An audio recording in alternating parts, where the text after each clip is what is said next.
Hello everyone and welcome to my channel. This quiet lake could mark the start of a new Anthropocene epoch. The dawn of a new geological epoch is recorded in the contaminated sediment at the bottom of Crawford Lake in Canada. The official marker for the start of a new Anthropocene epoch should be a small Canadian lake. The lake's sediments have captured chemical traces of the fallout from nuclear bombs and other forms of environmental degradation. That's a proposal out today from researchers who have spent 14 years debating when and how humanity began altering the planet. If the proposal is approved, a sediment core from Crawford Lake would become the golden spike, marking the beginning of the Anthropocene, the geological epoch in which humanity has profoundly affected Earth. Year after year, particles settle onto the lake and drift to its bottom, forming sediment layers that record environmental conditions much as tree rings do. Among the embedded contaminants are specks of fly ash and traces of radioactive plutonium, caused from atmospheric nuclear bomb testing. The key markers of the Anthropocene are here, at Crawford Lake, and they line up perfectly. The Anthropocene Working Group announced the lake's nomination at a stratigraphy conference in Lille, France, and a press conference in Berlin. 3 geological organizations must approve the choice for it to become the official marker. Not all scientists are enthused by the idea of an Anthropocene golden spike. The idea that pegging the start of the epoch to a recent time and place misses the point. Humans have been changing the planet for much longer. European scientists seem to be quite captivated that this time period starts very recently. The work to define an age of human impacts has taken a tremendous amount of effort.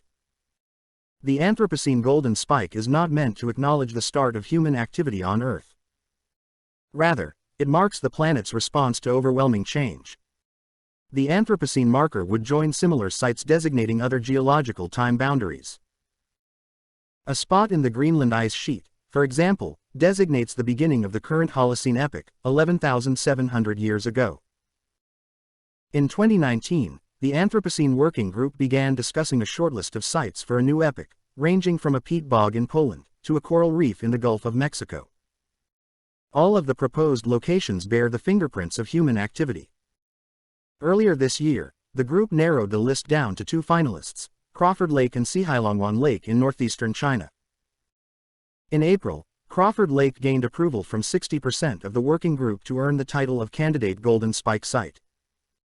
Both lakes contain annual sediment layers that capture environmental changes over time. But unlike Crawford, which reflects the influence of nearby Toronto, Sihailongwan, relatively undisturbed by local influences, contains a broader record of change. Although it has a surface area of just 2.4 hectares, Crawford Lake is 24 meters deep. It formed when a limestone cave collapsed and waters flooded the hole. Because of the depth, the bottom layer of water does not mix with the upper. Each summer, the lake warms and calcium carbonate precipitates out, sinking to the bottom to form a distinctive white layer that serves as a visual marker of the passage of years. Previous studies of the lake's sediments revealed 2 major periods of change. The first, from the 13th to 15th century, when native peoples of the Iroquois nation lived in the area, and the later. Beginning in the early 19th century and coinciding with European immigration. The biggest number of changes appear in layers from the middle of the 20th century, a period dubbed the Great Acceleration of Human Impacts. Those layers document the rise of radioactive plutonium fallout from nuclear bomb testing. The working group chose that rise as the marker for the Anthropocene's start.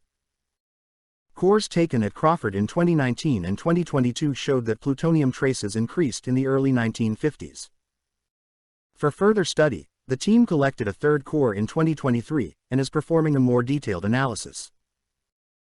Depending on their findings, the year proposed for the golden spike could be 1950, when several environmental changes accelerated, or 1952, when plutonium levels rose sharply. If 1950 is chosen, the golden spike core will be the one gathered from 2019, which resides at the Canadian Museum of Nature in Ottawa. If 1952 is chosen, it will be the core gathered in 2023, as more research is needed to come to a conclusion.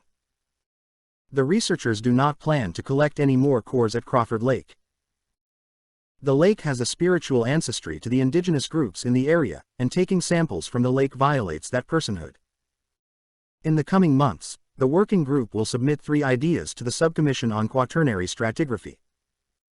First, Crawford Lake should serve as the golden spike for the Anthropocene start, with the year to be determined. Second, the Anthropocene should become a geological epoch ending the Holocene. The name of its first age could be the Crawfordian Age. And finally, some of the 8 sites that didn't win the golden spike designation should serve as supplementary sites to help define the Anthropocene across geological environments. If the proposal survives the next round of votes, it will go to the International Commission on Stratigraphy, and finally to the International Union of Geological Sciences. Any part of the proposal could fail at any round. No matter the conclusion, or which site is chosen, it's apparent that humans have a lasting impact on the environment surrounding. I hope you enjoyed the video. Leave us a like, and if you want more content, hit that subscribe button. Thank you for watching, and as always, have a wonderful day.